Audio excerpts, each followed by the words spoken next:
ask you, there have been some quite inflammatory remarks made about you by Eugenie Bouchard since last night. Do you have any reaction to that or anything to say to her? I don't. I'm way above that. I don't need to comment on that. Is there any lesson to be learned from your suspension for you and also for the International Tennis Federation? What would this lesson be, in your opinion? I'm past the lessons. I've done numerous interviews in the past few months about the case and everything that happened, and it's a new chapter in my career, and that's how I look forward. I'm not thinking about that or what lessons anyone can take from it. Could you talk a little bit about how Dutch coach Sven, is it how important was it for you that he always stayed loyal to you and worked with you also during this 15 months? Incredibly. If there's anyone on my team that I'm so lucky to have, it's obviously him, because he's had an incredible career, coached many great players, Grand Slam champions, and it would have been so easy for him to step out and work with someone else, and he never doubted that I'd come back. He never doubted my integrity. He never doubted myself. And when you hire a coach, you hire a coach to help you win Grand Slam titles and be #1 in the world. And when everything happened last year, I said to myself, it was as if I hired him to help me get through it, because he was so influential, and he was there for me every single day of the way. During my comeback, and I see my team and how much they work towards getting me better, and I not only want to do this for myself, but I want to do it for them, because they haven't let me down one day, so that's really special in a team environment. Renee? Renee Lenfeld, Tennis Point. In your career, you've made it a habit to turn disadvantages into advantages a couple of times, with the shoulder surgery and also on clay, for example. Past 15 months were a big disadvantage, but right now, where do you see your biggest advantage of just starting fresh? I think the biggest advantage, one, even though it wasn't the way that I would have wanted time off, I think it just gave me a different perspective on life.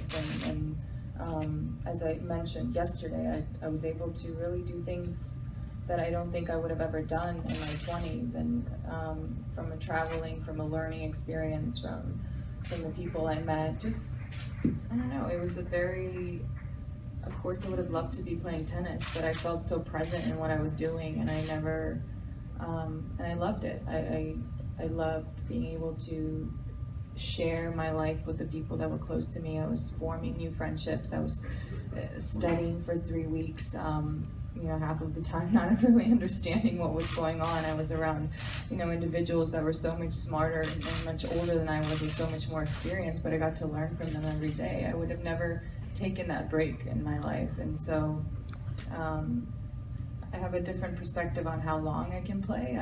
I also, while I was away and not playing tennis, I was training in a completely different way, and I loved it. I was doing it for myself and for my body, and I wasn't doing it for a tournament, which was never the way that I thought in my career. And when we took a couple of months off, and then he came back, and we'd hit for an hour and a half, and be like, okay, you rest for the next part of the day. And I was like, wait, what? I'm used to 3 workouts a day, because I got in this rhythm, and with all my friends, we would just, we were bouncing around, going from one workout, from boxing to yoga, to things that I just never did as a tennis player. And so I was able to stay in shape and work for myself and not for anything else. And I think that kind of, hopefully, will prolong my career, because I have a different understanding of what my body can do and is capable of. Stuart? Stuart is at the Times. Can I just clarify something you said yesterday? When you were asked if you were using an alternative form of medication, you said that information was between yourself, the WTA, and an orthopedic doctor. Normally, orthopedic doctors would deal with bone or skeleton-related problems. Is it correct that you're working with an orthopedic doctor?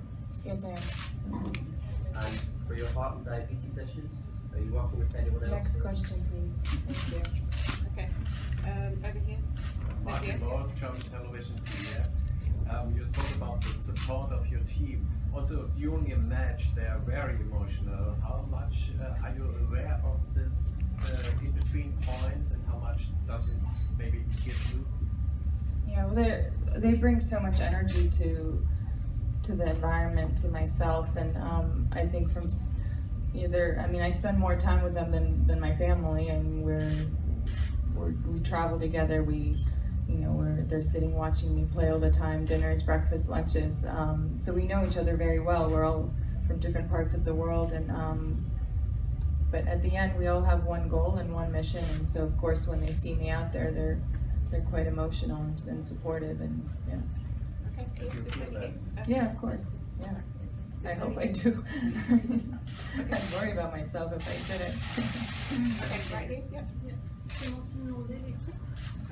It's going to be your third match here, and for the third time, you're going to play a non-seeded player. Do you feel lucky about that? Lucky. Why would I feel lucky? Well, you could have played seed number 1 or 2 on the first match. And Right. It's going to be your third match. Right. I mean, I don't control the draws. I can only control my match results, and whether I lose or win, and who my next opponent is, I don't have much control over. Okay, last 2 questions. Over here. Roman Sportnet. Yesterday 11 aces on clay, today 9. This is your big new weapon? I was just talking about like easier points in a video interview I did, and of course it's great to have free points, but clay doesn't always allow for that so much, and it's great to get easy points and free points, and but I don't know, when you hit a winner, it's like, that's wonderful, but when you're able to open up the court and maybe she misses the ball, but it's a great serve, that doesn't show up on statistics, so it's always a very thin line. I don't know if the aces and faults always show the true colors of how you perform.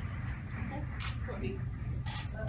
Just, you've had the ability to kind of play well on the big points in the first two matches. Typically that's where rust and time off usually shows, is the nerve there. I mean, do you feel that there's more pressure in those moments? Is that something you can possibly practice for, because it's March? I mean, today I felt like we both served quite well to begin the match, and there was not many break opportunities for either of us, but obviously once the score gets closer and it's 5-4 and 5-all, and you have those, I believe she even had a break point at the end of the first set, but I think that's when you have to tap into instinct, and that's one of the ways, a lot of the ways that I play the game is by instinct, and I think, something Sven always tells me, like, we can practice patterns, and I can tell you so much about your opponent, I can show you videos left and right, but at the end, when it's 6-all and you're in the tiebreaker and you're in the third set, you're going to play with your instinct, and your competitiveness is going to come out, and what you decide, that's for you. You know much better than anyone sitting on the sides, and that's what I rely on. Maybe in the beginning I understand that I'll make a few more mistakes than I would like to, but you just have to be a little bit more patient, which is not a great strength of mine, but I'll have to be. Okay,